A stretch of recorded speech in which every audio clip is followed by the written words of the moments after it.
Hello students, welcome back to my channel Free Schooling. This is Prachi and today we will start with our 8th class's first chapter, that is crop production and management. But before starting our chapter, I would like to request you, if you like my teaching videos, please like, share and subscribe my channel, and for better understanding, please watch each and every part of each chapter and each topic. Thank you. Now let's start with our chapter crop production and management.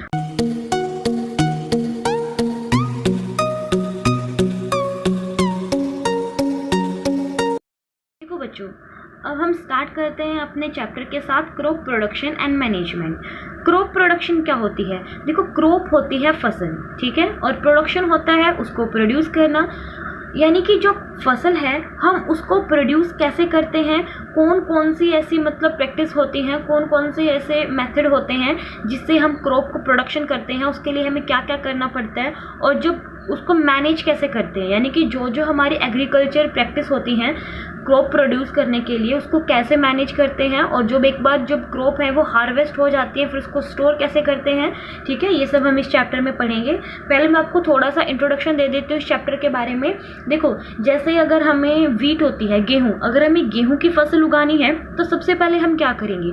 देखो, कोई भी फसल उगाने के लिए सबसे पहले हमें अपने जो खेत होते हैं, हमारे फील्ड होते हैं, यानी कि जिस मिट्टी में जिस जगह पे फसल उगाया जाएगा, जहाँ पे फसल को, उस जगह को हमें तैयार करना पड़ता है, वहाँ की मिट्टी को लूज करना पड़ता है, ठीक है।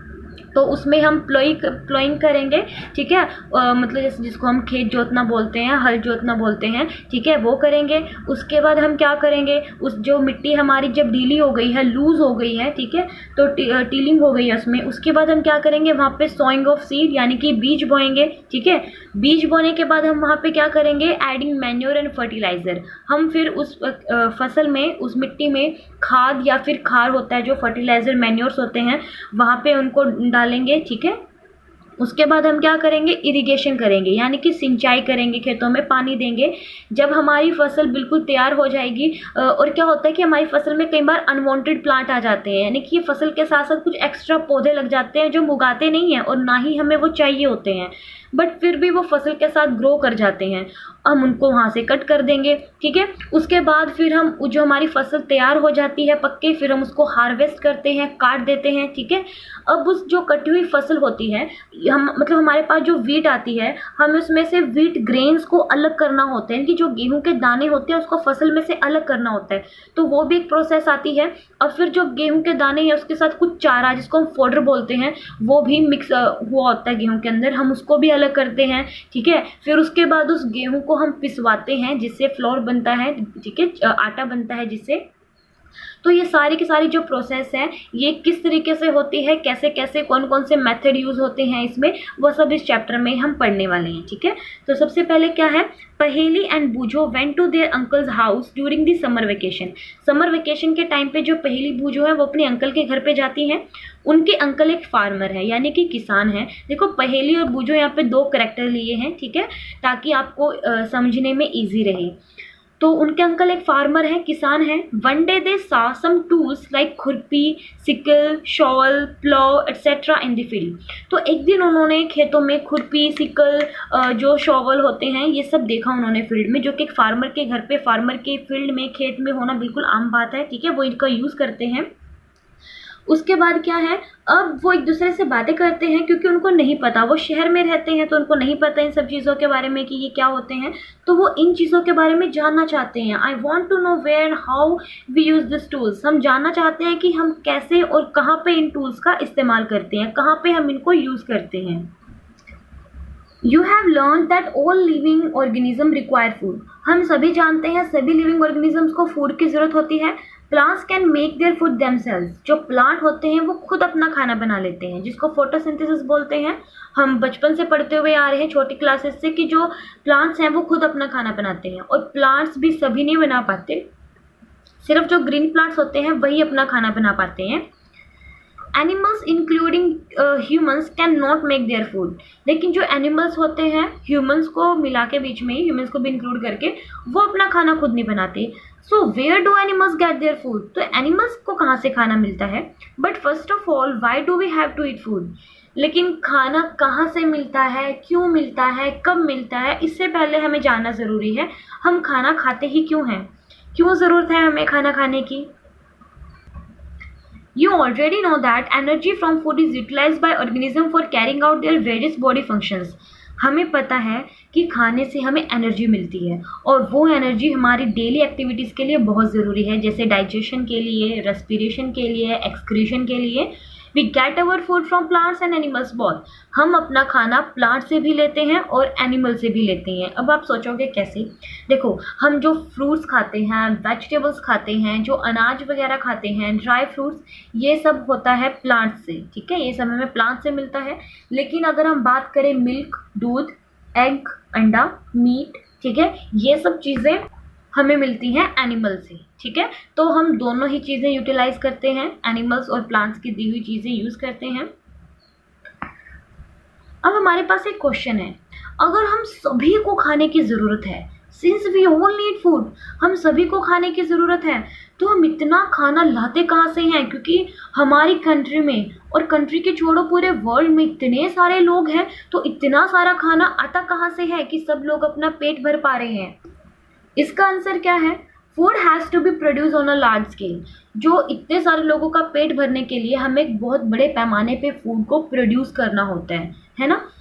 इन order to provide food for a large population, regular production, proper management and distribution is necessary. अगर इतनी बड़ी पॉपुलेशन के लिए खाना प्रोड्यूस करना है, इतनी बड़ी पॉपुलेशन को खाना खिलाना है, तो हमें खाने को रेगुलर, ये नहीं है कि हाँ एक साल हमने खेती कर ली, आगे 2-3 साल नहीं करी, इससे तो हम लोग भूखे मर जाएंगे। इसलिए हमें रेगुलरली प्रोडक्शन करनी पड़ती है, रेगुलरली फसल उगानी पड़ती है, प्रॉपर मैनेजमेंट, और हमारी फसल अच्छी हो, हमारी क्रॉप अच्छी जाए, इसके लिए हमें अच्छे से मैनेज भी करना पड़ता है सब कुछ, और डिस्ट्रीब्यूशन भी अच्छे से करना पड़ता है, ठीक है। ये सब चीज़ें बहुत ज़रूरी होती हैं इसमें। हमारे पास एग्रीकल्चर प्रैक्टिस, देखो इससे पहले हम कुछ जान लेते हैं। Till 10,000 BCE people were nomadic, ठीक है बच्चे। नोमैडिक का मतलब होता है कि जो लोग एक जगह पे रह के एक जगह पे नहीं बसते हैं, वो खाने की तलाश में, रहने की तलाश में, जगह की तलाश में एक जगह से दूसरी जगह पर घूमते रहते हैं, ठीक है, वो होते हैं नोमैडिक। तो पहले के लोग थे वो नोमैडिक थे। They were wandering in groups from place to place in search of food and shelter. वो ग्रुप्स बना के एक जगह से दूसरी जगह पे घूमते फिरते रहते थे, खाने की तलाश में, रहने की जगह देखते हुए, ठीक है, वो एक जगह दूसरी जगह पे मूव करते रहते थे। They ate raw fruits and vegetables, वो कच्ची सब्जियां और कच्चे फल खाते थे। And started hunting animals for food, और उन्होंने जानवरों का शिकार करना भी शुरू कर दिया था खाने के लिए। लेटर, बाद में, दे कुड कल्टिवेट लैंड, फिर उन्होंने लैंड को कल्टिवेट करना सीखा, वहाँ पे चावल प्रोड्यूस किए, वीट और दूसरी जो फूड क्रॉप्स हैं। धीरे धीरे उनको जब समझ में आया कि हाँ भाई ज़मीन पे खेती हो सकती है, जो फल सब्जियां हम खा रहे हैं हम इनको उगा भी सकते हैं, तब उन्होंने एग्रीकल्चर वहाँ पे स्टार्ट किया था। और इस तरीके से जो एग्रीकल्चर है, जो खेती है, वहाँ से इस टर्म का, इस चीज़ का जन्म हुआ था, ठीक है, वहीं से जो एग्रीकल्चर है वो स्टार्ट हुई थी। अब हमारे पास आता है crop. When plants of same kind are cultivated in one place on a large scale is called crop। देखो ध्यान से समझना, when plants of same kind, जब एक ही तरीके के plants are cultivated at one place, एक ही जगह पे एक ही तरीके के प्लांट्स लगाए जाते हैं बड़े पैमाने पे, उसको बोला जाता है क्रॉप। ऐसे नहीं है कि हमने एक फील्ड, एक खेत लिया, उसमें 4-5 आम के पेड़ लगा दिए तो हम बोलेंगे भी आम की फसल तैयार होगी, या फिर थोड़ी बहुत जैसे शुगर केन होता है, गन्ना होता है, उसके पौधे लगा दिए, या फिर वीट का कोई हमने पौधा लगा दिया तो बोलेंगे कि ये फसल हो गई। नहीं, वो तो सिंपल पेड़ होते हैं। फसल हम कब बोलेंगे? जब एक ही जगह पे एक ही जैसी फसल हम उगाते हैं, लेकिन बहुत बड़े पैमाने पे, ठीक है। ऐसा नहीं है कि एक ही खेत में हमने आम भी लगा दिए, नीम के पेड़ भी लगा दिए, जामुन के पेड़ भी लगा दिए, तो वो फसल नहीं होगी। हमें एक ही जैसे प्लांट लगाने हैं, वो भी बहुत बड़े पैमाने पे, उसको क्रॉप बोला जाता है। जैसे खेतों में होता है ना, एक खेत होता है जैसे, उसमें पूरे के पूरे खेत में बड़े पैमाने पे एक ही जैसी फसल उगाई जाती है एक टाइम पे, उसको क्रॉप बोला जाता है। तो when plants of same kind, जब एक ही जैसे प्लांट्स ग्रो किए जाते हैं, कल्टीवेट किया जाता है एक ही जगह पे और बहुत बड़े स्केल पे, बहुत बड़े पैमाने पे, उसको क्रॉप बोला जाता है, ठीक है, उसको फसल कहते हैं। For example, crop of wheat means that all the plants grow in field are that of wheat. जैसे अगर हम बोलते हैं क्रॉप ऑफ वीट, यानी कि गेहूं की फसल। इसका क्या मतलब है कि उस पूरे के पूरे फील्ड में जितने भी प्लांट्स होंगे वो सिर्फ वीट के होंगे, यानी कि गेहूं के ही होंगे, गेहूं के अलावा और कोई भी पौधा, कोई भी प्लांट उसमें नहीं होगा। तब उसको हम बोलेंगे कि ये वीट क्रॉप है, यानी कि गेहूं की फसल है। ओके बच्चे, नेक्स्ट है, you already know that crops are of different type. अब हमें पता है कि क्रॉप अलग अलग टाइप की होती हैं। सीरियल्स अनाज होते हैं, वेजिटेबल्स होती हैं, फ्रूट्स होते हैं, ठीक है। हम इनको देखो हम इनको क्लासीफाई कर सकते हैं सीजन में। देखो हमारे पास आते हैं ना, जैसे हमारे पास आम है वो अभी गर्मी के सीजन में आ रहा है, ठीक है। जो ये गाजर मूली होती हैं वो हमारी सर्दी के सीजन में आती हैं। लेकिन आज के टाइम में क्या है कि थोड़ा सा आर्टिफिशियल एग्रीकल्चर हो गया है, तो उसकी वजह से क्या होता है कि आर्टिफिशियली किसी भी सीज़न में हम ग्रो कर सकते हैं वेजिटेबल्स और फ्रूट्स को। लेकिन अगर बिल्कुल नेचुरल तरीके से ग्रो करते हैं तो वो अपने सीज़न में ही आते हैं। तो क्या है, हम क्लासीफाई कर सकते हैं कि अलग अलग भी होते हैं, कि अलग अलग सीजन के हिसाब से अलग अलग क्रॉप्स होती हैं। India is a vast country. The climatic condition like temperature, humidity and rainfall vary from one region to another. India में ना बच्चे अलग अलग जगह पे ना अलग अलग टाइम पे अलग अलग कंडीशंस होती हैं, ठीक है। यानी कि इंडिया की अलग अलग जगह अगर हम लें, हमारा हरियाणा लेते हैं, ठीक है, या तो फिर हम बिहार की बात करते हैं, या फिर हम अरुणाचल प्रदेश की बात करते हैं, राजस्थान की बात करते हैं, महाराष्ट्र, कर्नाटक, केरल की बात करते हैं। तो इंडिया के अलग अलग जगह पे, हिमाचल प्रदेश की बात करते हैं, तो अलग अलग जगह पे टेम्परेचर भी अलग होता है, रेनफॉल भी अलग होता है, ठीक है, और जो ह्यूमिडिटी है, सब कुछ कंडीशंस अलग होती हैं। तो अलग होने की वजह से ही जो क्रॉप्स होती हैं, जो फसल होती है किसी भी चीज़ की, वो अलग अलग एरियाज़ में अलग टाइप से होती हैं, ठीक है। अब जैसे हम बात करते हैं एप्पल की, सेब की अगर हम बात करें तो वो जो पहाड़ी इलाके होते हैं वहाँ पे बहुत अच्छी ग्रो करती है, ठीक है। तो इसी तरीके से उनको अलग अलग क्लाइमेटिक कंडीशन चाहिए होती है हर फसल को। So accordingly there is a rich variety of crops grown in different parts of the country. तो बहुत सारी ऐसी वैरायटी होती हैं अलग अलग फसलों की जो कंट्री के अलग अलग हिस्सों में होती हैं। Despite this diversity two broad cropping patterns can be identified. इस एक डिफरेंस के अलावा एक और तरीका है जिसपे हम फसलों को क्लासीफाई करते हैं, यानी कि अलग अलग पार्ट्स में, अलग अलग ग्रुप्स में डिवाइड करते हैं। वो होता है खरीफ क्रॉप और रबी क्रॉप्स। तो खरीफ क्रॉप्स क्या है, the crop which are sown in the rainy season. वो फसलें जो बारिश के जब बारिश का मौसम आता है ना, मॉनसून यानी कि रेनी सीजन आता है, तब वो बोई जाती हैं, ठीक है, उनको बोलते हैं खरीफ क्रॉप। जैसे अभी ये चावल की खेती होगी, ठीक है, धान की फसल उगाई जाती है, तो ये होती है हमारी खरीफ क्रॉप, यानी कि जो रेनी सीजन में उगाई जाती हैं, तो उसको बोलते हैं खरीफ क्रॉप। जो रेनी सीजन है वो इंडिया में जून टू सितंबर तक रहता है। जैसे पैडी यानी कि धान की फसल हो गई, मेज, सोयाबीन, ग्राउंड नट, कॉटन, ये सभी खरीफ की क्रॉप होती हैं। अगर बात करें रबी क्रॉप्स के बारे में, तो the crops grown in the winter season. ये वाली फसल विंटर सीजन में ग्रो करती है, सर्दियों में, ठीक है, जो अक्टूबर से मार्च तक का महीना होता है, इसमें ग्रो करती हैं।